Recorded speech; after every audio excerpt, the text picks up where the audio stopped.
कहते हैं, हिपोक्रेसी कहते हैं। तो he never walks the talk और he never practices what he preaches. कि जो प्रीच करते हो, भाषण देते हो, आप उसको करो ना। तो अच्छी बात है कि गाड़ियों का इस्तेमाल मैं भी कहती हूँ, क्योंकि मैं एनजीओ में काम करती हूँ, कि बहुत ज्यादा रिसोर्स का वेस्टेज नहीं सोना है। उन्होंने सबसे पहले अपना दान किया।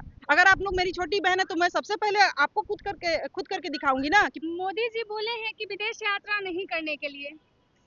देखिए, मोदी जी जो है वो जो कहते हैं वो करते नहीं है। उनमें सबसे बड़ी कमी यही है। इसी को पाखंड कहते हैं, हिपोक्रेसी कहते हैं। तो he never walks the talk और he never practices what he preaches. कि जो प्रीच करते हो, भाषण देते हो, आप उसको करो ना।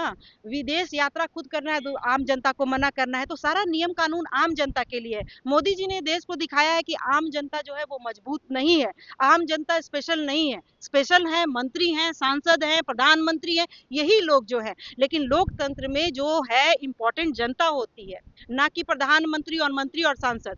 तो ये विदेश की यात्रा करें, इनके दोस्त अडानी अंबानी करें, लेकिन हम जैसे लोग जो है वो ना करें, क्योंकि हम लोग तो इम्पोर्टेंट है नहीं।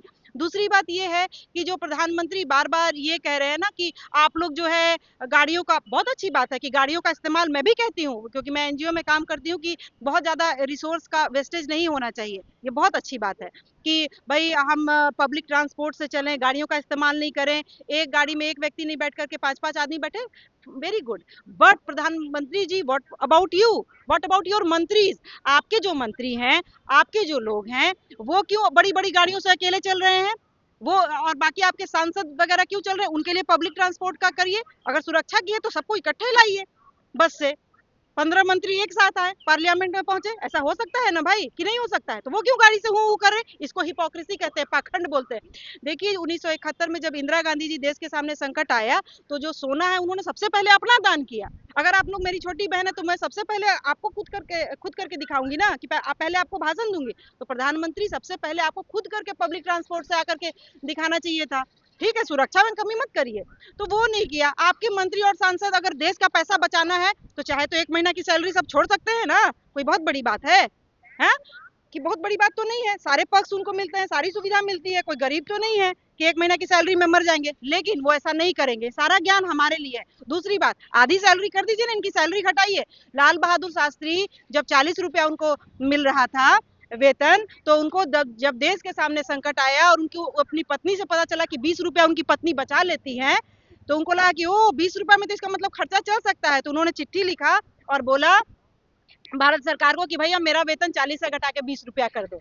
तो ये हुआ कि जो आप बोलते हो, दूसरे को ज्ञान देते हो, उसको खुद प्रैक्टिस करते हो। तो ऐसा प्रधानमंत्री में कुछ नहीं है कि भाई एक साधारण सिंपल जीवन जियो, लेकिन मैं तो है कि ब्रांडेड ग्लास लगाऊंगा, 10 लाख का सूट पहनूंगा, 10 लाख का ग्लास लगाऊंगा, 10 लाख का घड़ी पहनूंगा, हेयर स्टाइल ऐसे करूंगा, हर चीज मैं महंगी लाइफ स्टाइल करूंगा, मेरे दोस्त महंगी लाइफ स्टाइल फॉलो करेंगे, लेकिन बाकी जनता है वो बड़ी सादी और सात्विक जीवन जिए। तो ये हिपोक्रेसी है। हमारे जो राहुल गांधी जी जो हैं, हमारे नेता शीर्ष नेतृत्व, वो क्या बोल रहे थे कि देश में आर्थिक संकट आने वाली है। उन्होंने पहले ही कहा था ना ये बात। तो ये लोग कह रहे थे कि भैया विपक्ष जो है पैनिक क्रिएट कर रहा है, ऐसा कुछ नहीं है, हमारे पास पर्याप्त भंडार है गैस का, हमारे पास हर चीज की का पर्याप्त व्यवस्था है। अभी क्या हुआ? अब ये पैनिक क्रिएट करना नहीं हुआ कि कोविड जैसी स्थिति है वैसा ही आप लोग रहिए।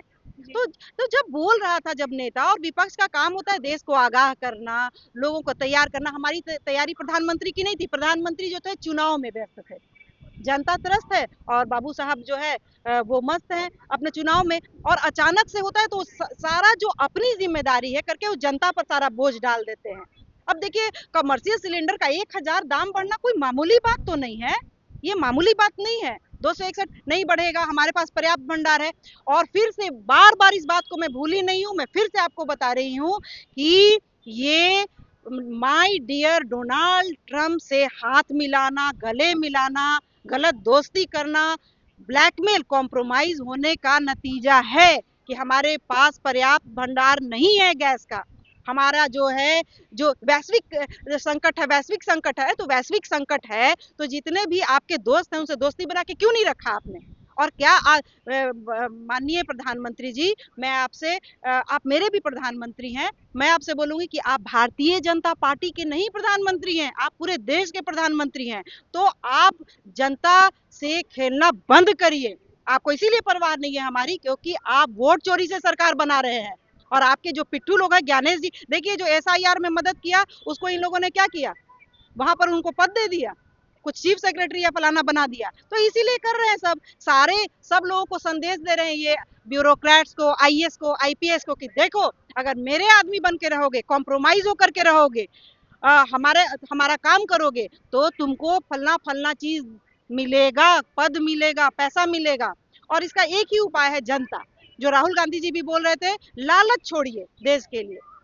अगर ये जो आईएएस आईपीएस है, और इसलिए मैं कहती हूँ कि पढ़ाई लिखाई जरूरी नहीं होता है, मॉरल वैल्यूज जरूरी होता है, मानवीय मूल्य जरूरी होता है। ये मूल्य नहीं है, मुझे कोई बोलने में हेजिटेशन नहीं है कि ये जो आईएएस है, आईपीएस है, आपने तो इतना नाम हंसाया है। मैं सबको नहीं कह रही हूँ, ज्यादातर आप लोगों का, कि आगे वाली जनरेशन जो है ना हंसेगी आप पर। और आप लोग क्या सिखा रहे हैं? ये देखिए ज्ञानेश बाबू को टीएन सेशन के समय में पूरे दुनिया में नाम था ये चुनाव आयोग का, और अभी चुनाव आयोग का पूरा नाम इन्होंने हंसा दिया ज्ञानेश बाबू ने। अपनी इनकी बेटी दामाद सबको पद मिल गया है, बढ़िया बढ़िया, कोई डीएम बन गया। और डीएम में भी एक पोस्टिंग होती है कि फेवरेट पोस्टिंग, इसी जगह पे मलाई वाली पोस्टिंग, ऐसे ऐसे इनको मिला है। ये क्या देश देश, ये असल देशद्रोही है, इनको एक्सपोज कीजिए आप लोग।